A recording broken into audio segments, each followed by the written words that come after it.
Hey, I'd like to welcome you to another episode of the Mission Matters Business Podcast, your source for all things business. My name is Adam Torres. You can follow me on Instagram at AskAdamTorres to keep up with my book releases, book tour schedule, signings, all that other good stuff. Always love to connect with you there. And as always, if you'd like to apply to become a co-author of one of my upcoming books, just head on over to the website, moneymatterstoptips.com, and click on Become an Author to apply. All right, so today I have Ruben Garcia on the line, and he's CEO over at Proven by Ruben Business Development. Ruben, welcome to the show. Thank you, sir. I really appreciate it. All right, so I know you had a lot of success for your clients last year. I mean, an astronomical amount of homes closed and sales. I think it was 130 off the top of my head. So that being said, before we get into that, I want to get into some of the results you're getting for you're helping your clients get, and also the work you're doing. Let's get further though into Proven by Ruben Business Development. Let's talk more about your company, please. Let's do it. So first off, what's your specialty? What kind of niches do you like working in?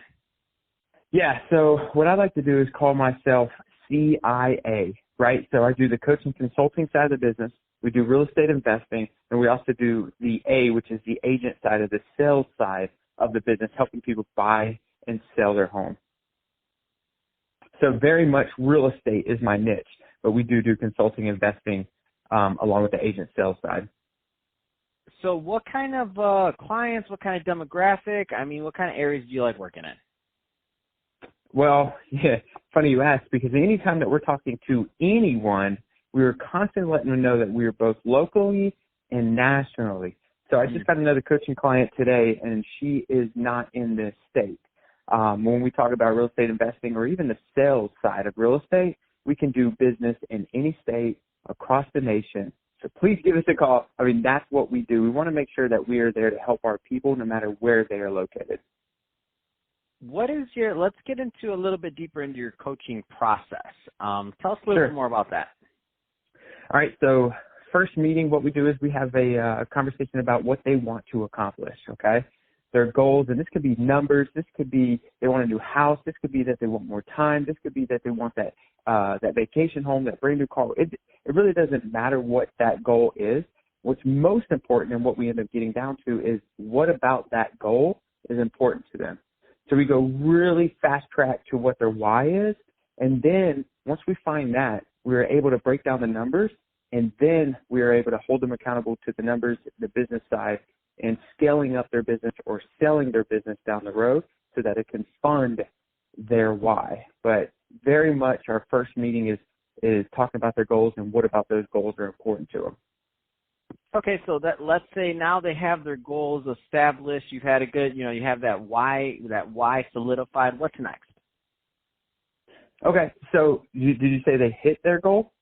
No, they have their goal established. Then what's next after that? They got their why. You went through, you dug, and obviously you have to start there. Anybody that's coaching or doing anything else, if they don't know why their client wants to do what they want to do, it's going to be real hard to help them reach it, right? So now they have that. What's next? Let's go deeper into the process.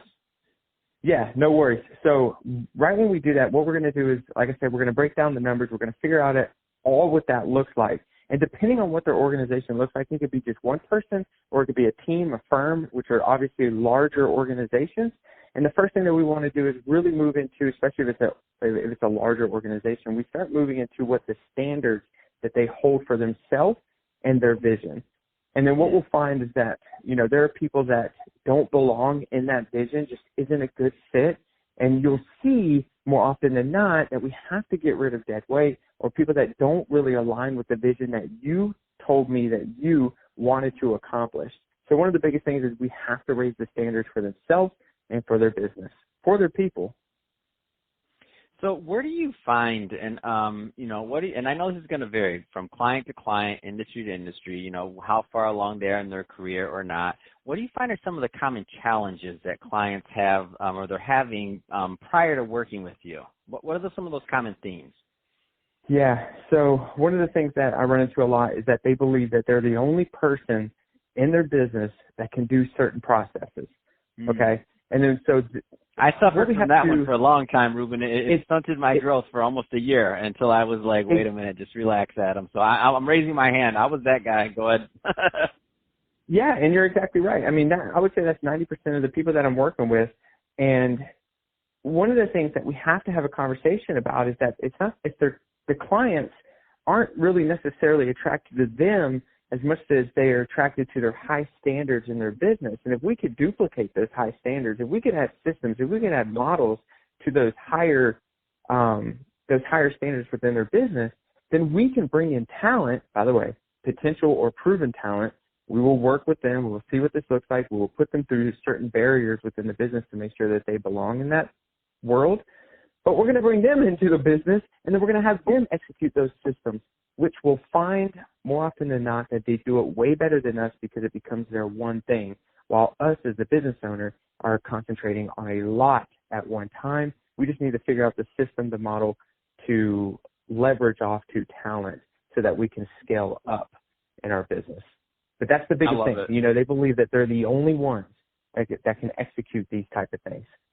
I love it. And it's funny, though, because as you mentioned, they get better than you over time. You're like, wait a minute, I didn't even know. Like, you'll come back a year later or 6 months later, you're looking at a process, and you're like, why did you change that? And they're like, oh, well, these 10 things changed on X, Y, Z, so we had to change to make it better. I'm like, oh, that made sense. I wouldn't have thought of that.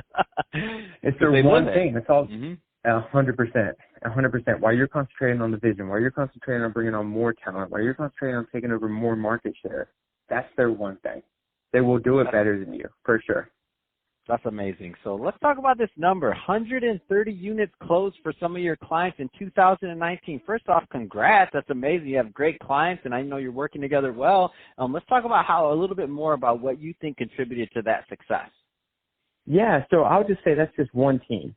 That was just one team. That was their first year as a real estate team, but that's just one team. Next month, one of my first-year clients, they're going to hit their first six-figure month. So 130 units is small if you look at the whole year. That was just one team. But, yeah, man, once we get we always say clarity is power. So when we get specific on exactly what they want to do or what they need to do to move to the next step, we put high intensity focus on that. They hit goal for about 3 months, and then we scale up the goal, which means hiring more people or just leveraging stuff off to different people, or bringing on more people. You start to see it becomes a people system model conversation as you start scaling up. But yeah, that 130 was just one team. I'm really proud of my guy, first year client that will be making his first six-figure month next month. I wish he was here. I'd give him a super high five. Man, that's awesome. And so let's talk about that scaling portion for a moment. Let's stay there a little bit longer. Let's do it. What do you find some of the challenges are there? Because I know there's a lot of people that have, some pretty successful businesses, and they're just hitting that barrier. And I know that's going to change for some people, but I know the themes exist. Right. So here's a simple way that you can find out the activities that you need to be focusing on as the head honcho, as the leader, as the business owner, is pull out a piece of paper and draw a line, right? Just draw a line horizontally on the piece of paper. And then what you're going to do is you're going to look at your daily activities, the stuff that comes into your world, or like I said, the things that you start to see that you need to accomplish. Everything that comes into your world, you need to write it above the line or below the line. Now, what happens is everything above the line is going to make you, your business, money in the next 15 to 30 days. Everything that is not going to be making your business business money in the next 30 plus days, you're going to write below the line. And what you're going to do with everything below the line, you're going to start brainstorming and figuring out who can be running those plays for you, right? Because you'll start doubling, tripling, quadrupling your hourly rate if we're able to push that off to someone else to execute while you focus on your 20%. If you know the 80-20 rule, if you focus on your 20%, the things that are going to either make your money larger or your vision larger, that's going to put you, which I guess we were moving into that conversation of more of a scaling up business, breaking through the ceiling. If you got your people that keep hitting their head on the ceiling, they really have to look at themselves, check up from the neck up, right? Sit down with yourself, write down the activities that you're doing every single day, because I guarantee you, you are doing a lot more that you should not be doing, and it's something that you should have pushed off a long time ago for someone else to handle. You need to focus your 20%, your vision, and the things that are going to bring more capital to the business so we can expand.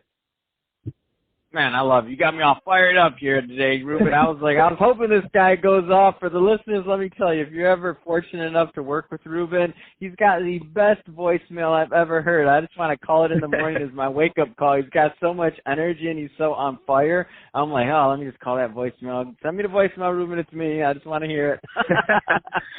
That's awesome. Well, honestly, that's become one of the practices that you'll see some of my clients will do, is that we've created a system that anybody that calls will reject the call and will reject it with a few messages. And what you'll find is just even doing that, when people are giving you a call and then you reject them with a message, they will give you exactly what they need from you through a text message. If it's very important, they'll leave a voicemail. But you start to scale time back into your life. You start to leverage time back into your life by not having conversations that you might not need to be having during the day, but only answering the questions that you need to answer at the time being, because remember, we're focused on your 20%. We're growing your vision over growing your capital. Man, that's awesome. So Ruben, why we do that. If somebody's listening to this and they want more information or they want to connect with you, I mean, what's the best way for them to reach out? So I am on Proven by Ruben on everything, dude. Instagram, Facebook, LinkedIn, Snapchat, TikTok. I mean, YouTube, the whole gamut. But I will say my main focus is on Instagram. If any of your people want to ask me questions or just they find something that I can give them value, message me or DM me on Instagram, and that'll be the best way to get a hold of me. That's awesome. Well, hey, Ruben, it's been great having you on the show. Always a pleasure. And that everybody that's listening, you better do that exercise today. That right align horizontally. Above it was 30 days, going to make you some money. Below it, not 30 days, you're not going to make money. You got to make somebody else do it. I love it. That was just that nugget alone right there. You could have doubled a lot of people's income that are listening to this right now and that have products to sell. So thank you for that nugget. I'm gonna do that myself. I'm gonna do it, and I'm excited to go through the process. But that being said, thanks again, Ruben, for coming on the show. And to the audience, as always, thank you for tuning in. Hope you got a lot of value out of this. If you did, subscribe to the podcast. Don't forget, and also if you're watching on our YouTube channel, so Mission Matters Business, give us a subscribe there, but let's keep the conversation going. I'd love to hear your tips and tricks or what you're doing for productivity, and also some comments on the show. Let's not let the conversation end here. Let's move it over to the YouTube community. And Ruben, thanks again for coming on the show.